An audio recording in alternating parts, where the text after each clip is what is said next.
Hello, bonjour, bienvenue dans ce podcast dans les coulisses de l'humain. Aujourd'hui, dans cet épisode, j'ai envie de te parler, tu en es où toi dans ton cycle de vie? On est tous dans des cycles de vie en fait. À chaque instant, on est dans des cycles de vie, que ce soit des cycles à la journée, au mois, à l'année, dans des cycles même collectifs. On vit des cycles en permanence. Plus on a conscience qu'on est dans un cycle, plus on va pouvoir s'accompagner au mieux dans ce que l'on traverse. Donc ça, c'est important de prendre conscience de ça. Les cycles, on va voir que c'est beaucoup plus facile de percevoir les cycles quand on est une femme ou menstruée parce que on va vraiment sentir tous les mois, on va revenir dans un cycle avec les menstruations. Et donc ça va être facile parce qu'on dit, quand on va observer un peu le cycle de la femme, qu'il y a la période de l'hiver, la période donc, où on a nos menstruations, la période du printemps, juste après, la période de l'été et la période de l'automne, juste avant les menstruations. Et que donc dans un mois, on peut traverser ces 4 saisons-là. Mais ces 4 saisons, on les traverse évidemment au cours de l'année. Au cours d'un mois, on peut même les traverser, puis au cours d'une journée, on peut les traverser. Et au cours d'une heure, on peut les traverser. Donc, peu importe qu'on soit homme et femme, c'est ce que j'ai pris l'exemple de la femme parce que en tant que femme, on peut être vachement plus relié à ça, mais tout le monde le vit, tout le monde vit des cycles à chaque instant. Et plus je mets la conscience sur ces cycles, plus je vais me dire, ok, où est-ce que je me trouve? Est-ce que c'est agréable? Est-ce que c'est désagréable? Et comment je peux m'accompagner au mieux sans me culpabiliser? Me dire, oh là là, j'aurais pas dû faire ça, ou oh là là, ou là j'ai l'impression que je suis nulle, que je sers à rien, ou que voilà, c'est vraiment plus je mets la conscience sur ces cycles-là, sur dans quel espace de mon cycle en fait. Donc il y a le début de cycle, on peut dire, il y a le début de cycle qui va être le début où on sort un peu de, ça peut être le printemps, mais on a envie de choses, on a envie d'aller vers l'extérieur, on a envie d'aller vers le monde. Puis t'as le moment où, c'est comme le cycle un peu d'une graine, hein. T'as le moment où elle est en train de germer, elle sort à peine du sol, puis le moment où elle grandit, elle pousse, elle pousse, elle pousse, et un moment où elle s'ouvre et elle peut donner une fleur, et après elle fane, les pétales commencent à faner pour retourner au cercle de la terre. Mais c'est aussi ça qu'on vit en tant qu'être humain. On vit ces cycles-là, et plus on met de la conscience, ok, est-ce que je me retrouve en début de cycle? Donc en début de cycle, ça va être, ok, j'ai de l'énergie qui revient, j'ai de la joie, j'ai envie, j'ai des idées qui me traversent, des projets qui arrivent, je sens que j'ai envie de me mettre en mouvement, je sens que j'ai envie de me mettre en action. Et puis il y a la période où ça y est, on a trouvé notre idée, on a trouvé notre projet, on se met en action, on est en train de le créer, puis il y a le moment où ça y est, c'est la réussite, on est arrivé au summum du projet, au summum de ce qu'on voulait faire, qu'on voulait créer, et c'est la joie. Et ensuite, ça retombe, c'est-à-dire qu'une fois qu'on a été en haut un peu de ce projet, on peut avoir une sorte de mais c'est quoi la suite? Où est-ce que je vais? Je me sens perdue. Et un espace qui peut être un peu flottant, un peu un espace entre deux, et qui va pas être très agréable. Et donc, plus je mets la conscience de, ok, peut-être qu'en ce moment, je suis dans mon cycle un peu fin de vie, en fait. Je suis en fin de vie, c'est-à-dire que je sens que je suis un peu dans une petite mort. C'est intéressant de... Moi, je fais beaucoup le pont avec la nature parce que j'ai travaillé dans la nature, et ça m'a vraiment beaucoup appris d'être dans cette observation de, ok, il se passe quoi dehors en ce moment dans la nature, et de voir qu'on ne peut pas forcer ce cycle, il est là, et on ne peut pas précipiter ce cycle. C'est-à-dire que quand on est en hiver, on se dit pas, bon, vite, il faut que la nature sorte de l'hiver. On va, bon, c'est l'hiver.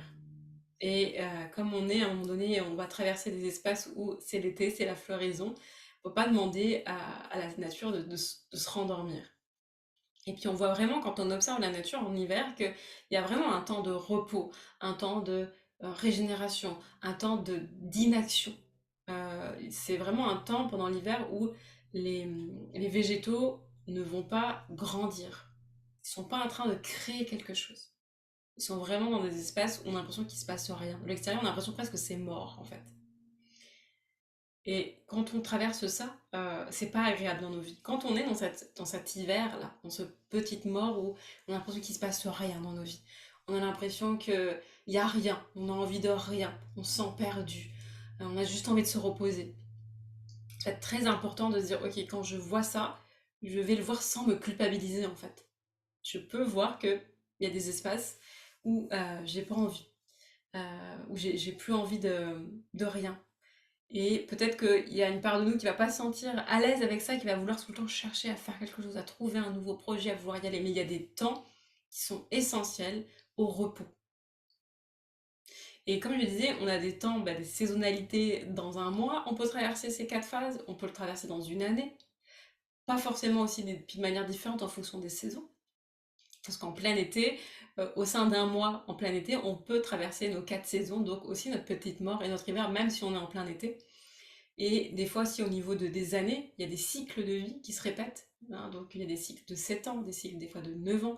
Et en fonction d'où on est dans nos cycles de vie, eh bien, on va se sentir aussi plus ou moins en fin de cycle. Et donc ces fins de cycle, ça peut correspondre dans nos vies à, il y a une relation qui se termine, à une séparation. Une fin de cycle, c'est un métier, je change de métier, donc j'arrête ce métier. Une fin de cycle, c'est aussi je déménage. Donc il y a quelque chose qui s'arrête de cette manière-là, sous cette forme-là. Donc comment on prend soin, déjà individuellement, de nos propres cycles intérieurs? Comment on prend soin, comment on s'accompagne dans ces changements dans nos vies? En ce moment, ça bouscule sur Terre. En ce moment, on peut se sentir entre deux, dans une sorte de brouillard, d'insécurité, on ne sait pas où on va aller plus tard, d'inconnu. Est-ce que je peux euh, m'accompagner dans cet espace-là? Et où est-ce que je suis, moi, dans mon cycle de vie? Parce que, évidemment, comme je disais, on se place aussi à un niveau du cycle collectif. C'est-à-dire qu'on va être aussi, on va sentir le mouvement du cycle collectif. Il y a des cycles de la planète. La planète a ses propres cycles. Et comme on est sur la planète, on va être aussi imprégné par ces cycles de la planète Terre. On est imprégné par ces cycles de l'humanité. L'humanité a des cycles aussi. On a l'âge de fer, l'âge de pierre, voilà, là, on a tous ces espaces, l'âge de l'industrialisation. Il y a ces cycles aussi dans l'humanité. L'âge des nouvelles technologies, l'âge de l'intelligence artificielle qui arrive, et tout ça, ce sont aussi des cycles et des phases qui viennent. Et quand on démarre un cycle, à la fois ça peut être hyper joyeux parce que c'est nouveau, et en même temps ça peut être un peu effrayant parce que c'est insécurisant. Et quand on termine un cycle, c'est pareil. Quand on termine un cycle, on sait ce qu'on vient de traverser, on sait ce qu'on vient de passer, c'est connu, et en même temps, on se dirige vers quelque chose qui peut être différent. On se dirige vers quelque chose qui peut être inconnu. Et donc ça va être comment je me positionne par rapport à ça, comment je m'accompagne. Est-ce que dans mes fins de cycle, je me dis, mais oh là là, c'est horrible, c'est la fin. Est-ce que je suis plutôt en mode déprime? Ou est-ce que je me dis, ok, forcément, tous ces fins de cycle, ça entraîne des micro-deuils. Ce sont des deuils, c'est la vie. Donc on va traverser dans nos vies énormément de deuils. Et c'est comment on s'accompagne dans ces deuils-là. Est-ce qu'on se dit, tiens, je pleure, je m'enferme chez moi, je pleure toutes mes larmes de mon corps. Ou est-ce que je me dis, ok, là c'est cocon, c'est espace hyper important de se reposer, parce que les temps de fin de cycle, c'est vraiment des temps de régénération, des temps de repos. Est-ce que je m'accorde ce repos que j'ai besoin? Est-ce que je suis toujours en train de courir après quelque chose, ou est-ce que je me dis, ok, là je suis dans un espace de fin de cycle, dans un espace de transition qui n'est pas toujours agréable et qui des fois peut durer en fonction des personnes. Moi j'ai traversé des fins de cycle ou des espaces de transition qui ont duré plus ou moins longtemps. Hein, quand ça dure une semaine, tu dis ça va, mais quand ça dure des fois 6 mois, un an, ça peut paraître très très long. Mais il n'y a pas de... Même au sein de cette fin de cycle qu'on peut vivre sur plusieurs mois, sur ces 6 mois, dans cette fin de cycle, il y avait d'autres cycles. Parce qu'on est tout le temps dans des cycles qui sont comme emboîtés. On est dans un peu un cycle à la journée, un cycle au mois, un cycle à l'année, un cycle sur plusieurs années. Et donc on va vivre beaucoup de variations intérieures dans nos vies, dans tous ces espaces-là. Et donc l'invitation, ça veut dire de reconnaître dans quelle étape du cycle je suis. Donc moi en ce moment, je suis je dirais milieu de cycle. Je me sens plutôt joyeuse, plutôt en haut. Je suis dans plusieurs projets. Là, je suis en train de créer un espace de challenge de 3 jours pour rien à foutre. Je me révèle au monde pour pouvoir rayonner entre femmes, sortir des conditionnements, sortir le fait de s'excuser, de déranger, et rayonner enfin, de s'autoriser à rayonner, de se reconnaître.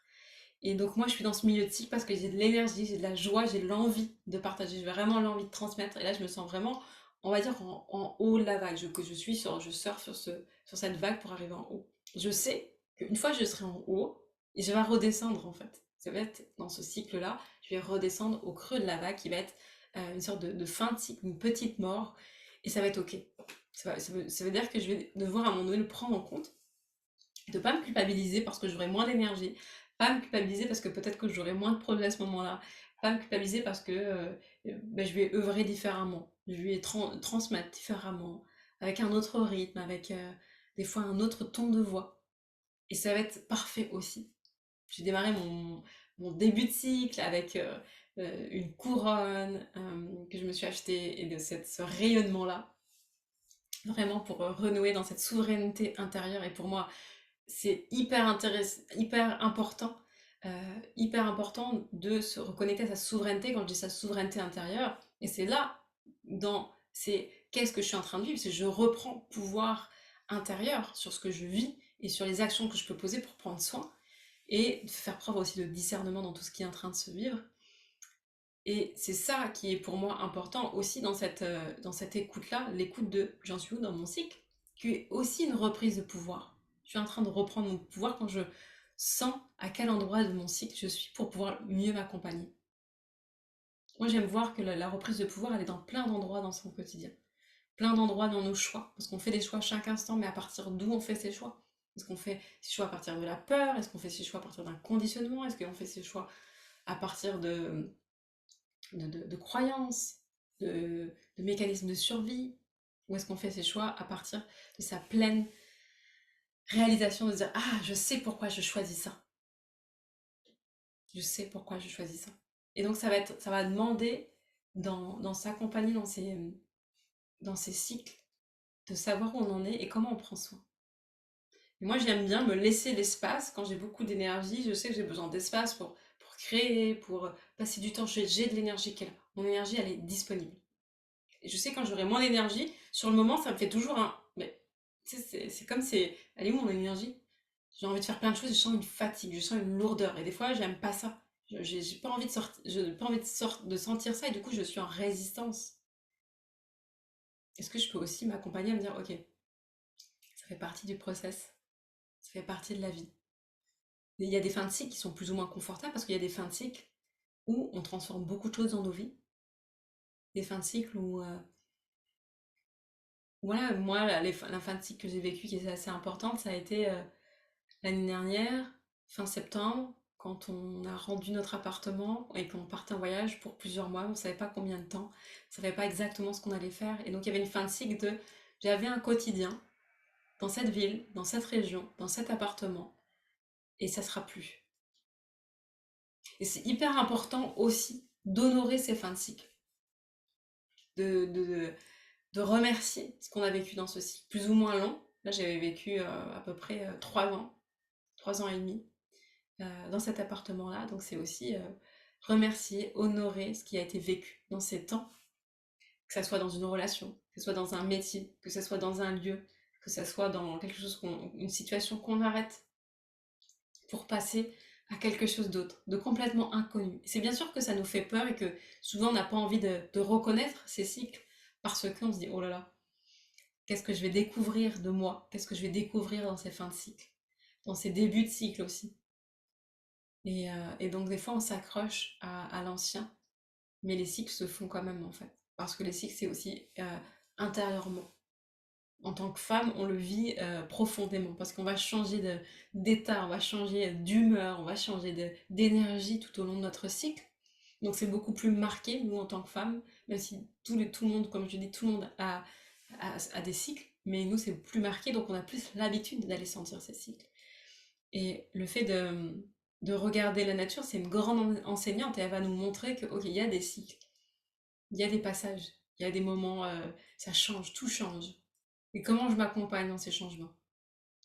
Moi, j'aime bien dire, nous ne sommes plus les mêmes il y a un jour, un mois, 6 mois, il y a un an. Nous ne sommes plus du tout les mêmes. Donc, comment je m'accompagne dans ma nouvelle version et comment je prends conscience de cette nouvelle version. C'est-à-dire que ça demande à des moments donnés de prendre de la hauteur, prendre du recul pour dire, ok, de s'observer, pour dire, ok, est-ce qu'il y a des choix que je fais? Est-ce qu'il y a des actions que je pose qui sont faites par habitude ou que j'ai fait, où il y a des routines que je faisais, mais qui ne me correspondent plus, qu'il est temps que je change en fait. Et ça, c'est important de dire, ok, quels sont les espaces qui ont besoin de changement en moi en ce moment?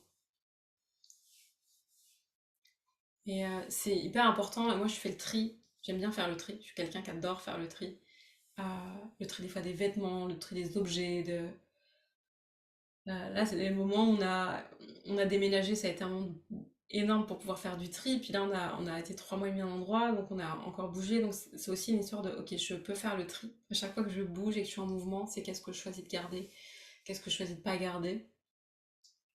Et de voir c'est quoi mon essentiel. Et quand je suis revenue de voyage, j'avais plein de choses que j'avais laissées et que je me dis mais en fait je m'en suis pas servi pendant 4 mois que je suis partie en voyage, j'en ai pas eu besoin, donc est-ce que je peux pas le laisser partir parce qu'en fait ça ne me correspond plus. Et c'est ça aussi les cycles. C'est ces changements et des fois ça demande des changements, de laisser savoir laisser partir des objets, des relations, des habits, euh, des habitudes dans sa vie de tous les jours. Et moi, des fois, je sens que pour certains, les rituels ou les routines dans la journée, ça vient sécuriser. On a l'habitude, tiens, je me lève, j'ai l'habitude d'aller faire ça. Et j'ai eu pendant longtemps beaucoup de routines. Et j'aime bien des fois casser les routines, c'est-à-dire, ok, là, je vais partir, je vais faire aucune routine que j'ai l'habitude de faire pour sentir comment je me sens et d'aller chercher aussi ma sécurité en dehors de la routine. Oui, cette routine, elle me fait du bien, c'est ok, mais est-ce que je peux la lâcher une journée? Ou des fois, est-ce que si je lâche cette routine, est-ce que quand je reviens, j'ai envie encore de la faire? Et c'est vrai que le voyage, ça m'a demandé de lâcher beaucoup de routines. Moi, j'adore faire du sport le matin, mettre en mouvement. Et puis ça devient un peu quelque chose un peu d'addictif pour moi, le sport. Je m'en rends compte et ça va être intéressant de voir que quand je le lâche, qu'est-ce qui se passe? Et, euh, et voilà, et j'arrive à lâcher très bien. Je l'ai pu, après, on marchait beaucoup, on a fait beaucoup de randonnées, beaucoup de balades, donc je faisais du sport différemment que j'avais l'habitude. Euh, mais c'est intéressant de lâcher aussi ses habitudes, ses routines, des fois même ses façons de manger. On se rend pas compte, mais il y a aussi des façons de manger peut-être qui nous conviennent plus parce qu'on a bougé, parce qu'on a évolué, et qu'il y a des choses qui ne nous conviennent plus. Donc c'est hyper intéressant d'aller connecter à ça, de dire ok, j'en suis où dans mon cycle, comment je m'accompagne, qu'est-ce que j'ai besoin, et vraiment s'accorder dans ces fins de cycle, ces temps de repos, ces temps de rien faire, parce qu'il y a besoin de laisser émerger nos nouvelles versions dans ces fins de cycle, de laisser émerger peut-être de nouvelles idées, de nouveaux projets. Et je me rends compte, moi la première, hein, mais on peut être vite précipité dans faire, remplir. Et quand je lâche le fait de vouloir remplir, qu'est-ce qui est là? Qu'est-ce qui est là dans ce vide? Qu'est-ce qui est là dans ce silence avec moi? Qu'est-ce qui émerge et qu'est-ce qui a envie d'émerger? Et comment je m'accompagne des fois dans ce début de cycle où je sens que j'ai de l'énergie? Est-ce que j'ai besoin de me créer un espace où justement peut-être que j'ai besoin de me mettre en mouvement parce que ça va m'aider à aller chercher de l'énergie, parce que ça va m'aider à faire circuler mon énergie. Peut-être que j'ai besoin de me mettre en mouvement, de besoin de danser plus. Est-ce que j'ai besoin de chanter chez moi? Est-ce que j'ai besoin d'aller faire du sport justement ou des balades? C'est comment je m'accompagne vraiment et j'ai conscience de ces cycles qui sont hyper précieux, qui font partie de la vie en fait. Ces cycles-là, c'est la vie. Et comment du coup je m'accompagne dans ces espaces-là pour me sentir au mieux, sans me culpabiliser et avoir l'espace pour vivre mon processus d'être vivant, et de manière le plus naturelle possible, sans qu'on ait mis évidemment des injonctions, des conditionnements, des mécanismes qui parfois, je sens que ça nous coupe de notre authenticité, de notre fluidité intérieure. Et comment ma vie, elle est fluide? Comment ma vie, je la trouve fluide? Et ouais, je m'accompagne dans ces espaces-là. Voilà un peu ce que j'avais envie de vous partager aujourd'hui sur les cycles de la vie, les cycles de vivant. Où en es-tu dans ton cycle? Comment tu t'accompagnes? À quel point c'est important? Je vous souhaite de doux, de joyeux instants présents. Pour cet été, je ferai moins de podcasts. J'ai pensé en faire un ou deux par mois pour au moins le mois de juillet-août. Donc, vous pouvez réécouter ou écouter tout ce que j'ai fait jusque-là. N'hésitez pas à aller vous balader. à commenter, à partager, à liker. En tout cas, avec plaisir de vous le lire. Prenez bien soin de vous.